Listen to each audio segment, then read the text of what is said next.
Paul's church. They filed a suit asking for unspecified money, saying Paul sexually abused Mona for 14 years. But the mother of all scandals came in 2007 when Donnie Earl, Polk's nephew and a senior pastor at his church, revealed that Polk was actually his father. Through a court-ordered paternity test, it was discovered that Polk had had an affair with his brother's wife, resulting in the birth of Donnie Earl. He was also alleged to have molested his granddaughter. Number 15. Greater Ministries International Ponzi Scheme. A Ponzi scheme that traded on people's faith. Take a look. Don't put it on your tax return that you donated any money to Greater. As the founder of the Florida-based Greater Ministries International, Gerald Payne orchestrated an elaborate scam that defrauded unsuspecting people throughout the 90s. Dubbed Faith Promises, the scheme was depicted as a divine investment program in which investors' money would be doubled by God himself. In total, about 18,000 people were swindled by Payne, his wife Betty, and other church leaders to the tune of about $500 million. The fraudulent program came to a halt in August 1999 when U.S. federal agents stormed the church's headquarters in Tampa and closed down the building. Payne and his accomplices were arrested and handed lengthy prison sentences for their crimes.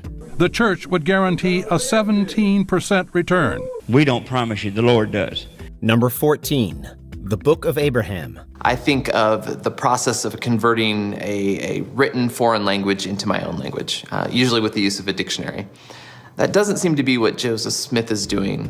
The Book of Abraham is one of the most fundamental scriptural texts of the Church of Mormon. The text originated from a collection of Egyptian scrolls that were bought and translated by the church's founder, Joseph Smith, in the 19th century.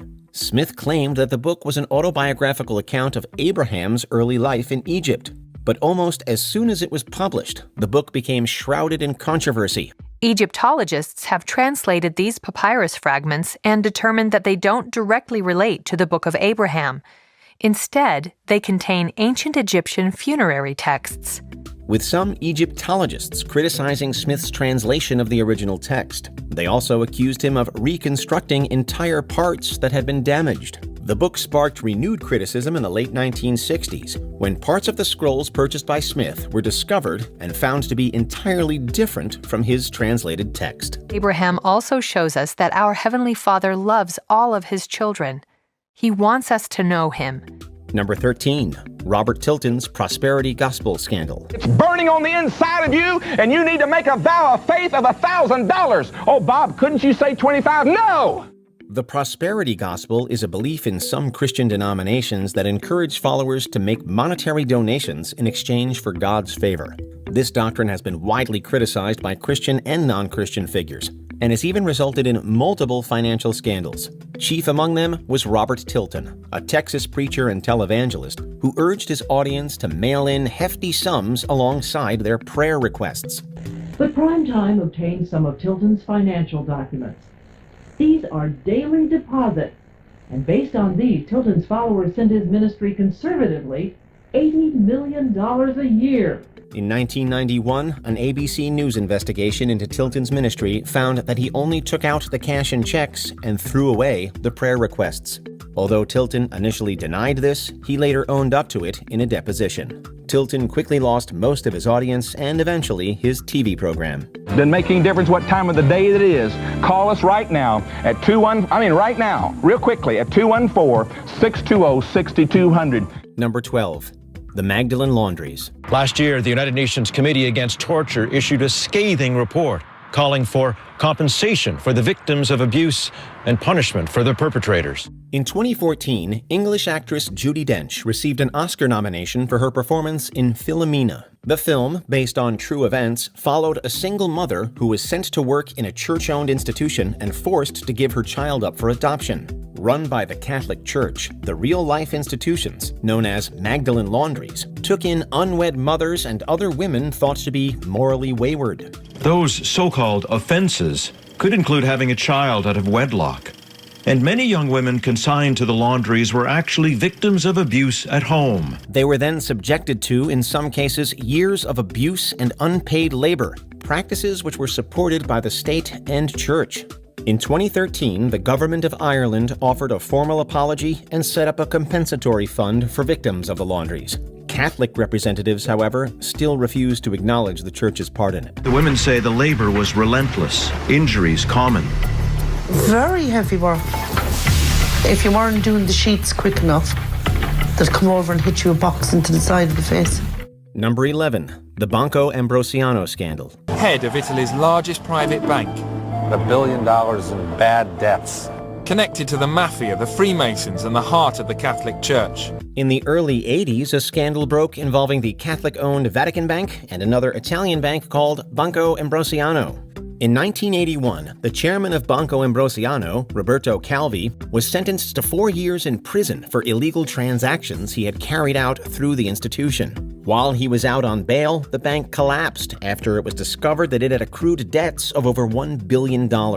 Calvi fled the country to England, only to be found dead, hanging from the Blackfriars Bridge in London. Calvi wasn't just connected to the Vatican. He also had links with the mafia and Italian Freemasons. He had lots to hide and a lot of secrets to tell. Being the main shareholder of Banco Ambrosiano, the Vatican Bank was implicated in the scandal, as it was alleged to be the medium through which a lot of money was siphoned out of the bank. Number 10. Jim and Tammy Faye Bakker's controversies. If every person watching could double their pledge right now, that way we can save the Word of God. Jim and Tammy Faye Bakker were a husband and wife evangelical team that gained popularity in the mid-70s with their television program, The PTL Club. The Bakkers enjoyed great success with the show, at one point raking in revenues of around $120 million annually.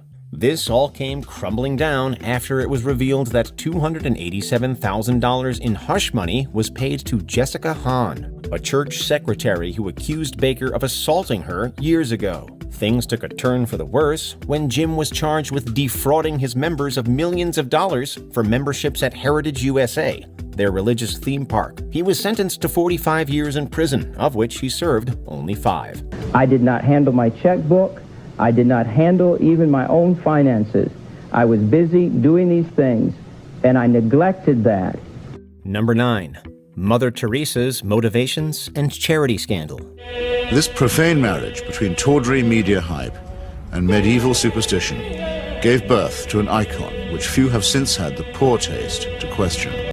To many people around the world, Mother Teresa remains an unwavering figure of selflessness and compassion. This is understandable, as the Albanian Indian nun founded the Missionaries of Charity, which for many years has provided hospice services and assistance programs for the poor and sick. But even before her death in 1997, Teresa was criticized for her motives and the quality of medical care provided. By these canonical keywords, we are taught that we may recognize saints. Yet Mother Teresa regards herself as mandated by heaven, which is hardly modest. Her critics cited the missionaries' practice of secretly converting dying patients to Christianity, regardless of their religious affiliations. She was also called out for reusing syringes and lacking proper medication, even though her charity was pulling in millions of dollars in donations every year. Regardless of these denunciations, Mother Teresa was canonized by the Vatican in 2016.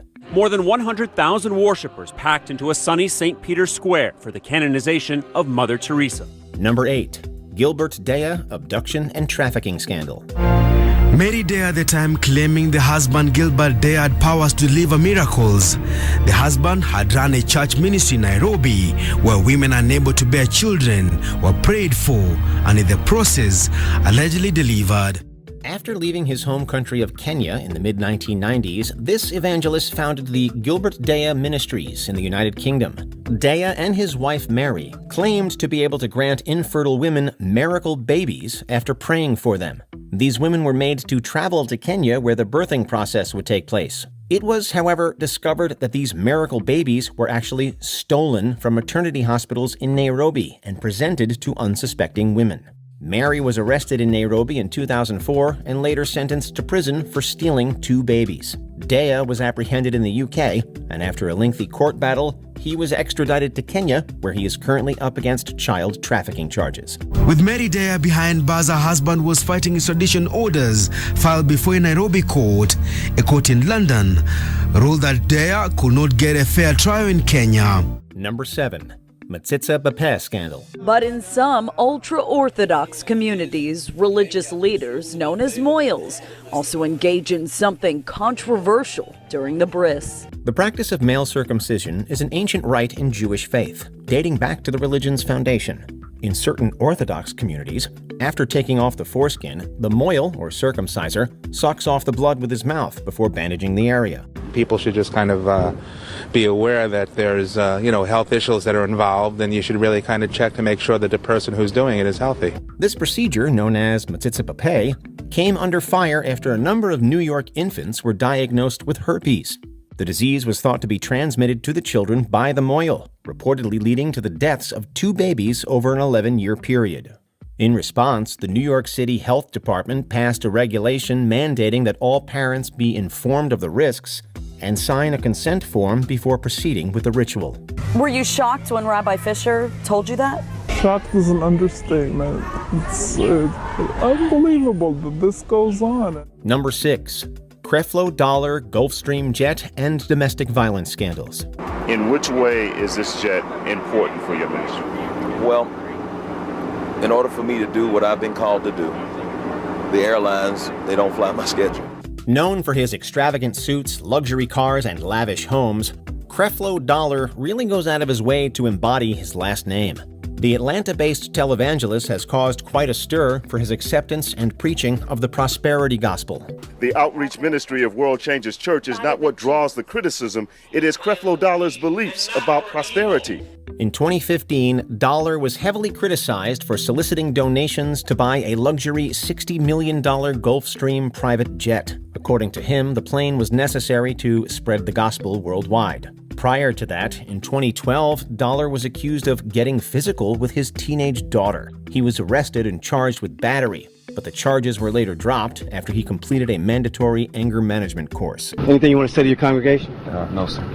Number 5. Mount Cashel orphanage scandal. For more than 4 decades, physical and sexual abuse at Newfoundland's Mount Cashel orphanage was suppressed by a code of silence. The Mount Cashel Orphanage was a facility in St. John's, Newfoundland, Canada that housed boys from the 1950s until it was shut down in 1990. The orphanage was run by the Congregation of Christian Brothers, some of whose members molested the young residents. In total, over 300 boys were reported to have been victims of the crime, making it the largest assault scandal in Canadian history. Even worse, it was reported that religious and local authorities were well aware of the incidents but turned a blind eye to them. Multiple civil lawsuits have since been filed by the Mount Cashel survivors, leading to millions of dollars in compensation being paid by the government of Newfoundland and the Congregation of Christian Brothers. From the time I walked in until that service was over, I just kept looking at that priest and those altar boys and wondering. Number 4. The allegations against Bishop Eddie Long. The well-known sex scandal involving Bishop Eddie Long began when 4 young men, all former members of the New Birth Missionary Baptist Church, filed suit accusing the bishop of lavishing money, trips, and gifts on the young adults. Bishop Eddie Long was a senior pastor of New Birth Missionary Baptist Church in DeKalb County, Georgia, when he was embroiled in controversy in 2010. That year, 4 young male members of Long's church came forward with allegations that he had forced them into improper sexual relationships a couple of years prior. Long, who was staunchly against gay marriage, vehemently denied the claims, saying that he was under attack by his accusers and that he was going to fight. But that fight only manifested behind closed doors, as the lawsuits filed by the 4 men were settled out of court for undisclosed sums. A 5th accuser came forward and also received an unspecified settlement from Long. Eventually, it turned into such a relationship that the bishop had a ceremony with Anthony Flagg called a covenant. Within that covenant, it was essentially a marriage ceremony. Number 3. Jimmy Swaggart solicitation scandal. You see this right here? This is the Bible. Right. That's what I go by. Where'd it come That's what from? I live by. Who brought it down? Not the Catholics. Jimmy Swaggart was once a pastor at the Assemblies of God Pentecostal Church and one of the leading televangelists in the U.S. His weekly programs were so popular that they were broadcast to over 3,000 stations around the world. But what he is probably most renowned for was the scandal he was accused of in 1988. After being photographed leaving a motel room with a sex worker, Swaggart was stripped of his ministerial license, and his TV shows were briefly taken off the air. All of this built up to Swaggart's infamous "I have sinned" speech, in which he tearfully confessed to his congregation on live TV.